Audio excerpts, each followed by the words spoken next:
guys. Okay, so I'm going to pop up at least one more time in this PowerPoint, just fair warning. But I thought this was a different idea. It's not looking at notes or just looking at a picture, and honestly, I just thought this might work better for me, so I decided to go with it. So what we have here is the 8 different types of algebra subclasses that can be found in genetics. All that I wrote at the bottom was different subclasses of algebra. If you're worried that you can't see something, it's not important.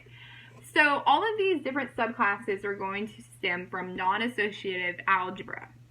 Then we're going to move into genetics, which makes sense because this is genetic algebra.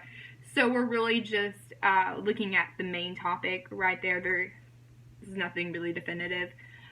So from genetics, we're going to move on to gametic algebra and baric algebra. And baric algebra is the main. As you can see, we have more different subclasses on this side than we do on this side.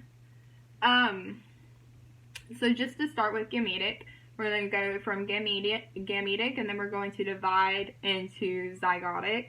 And I'm sure there are more different subclasses. It's all about your limits and what can be found in your equation and what you're trying to look at.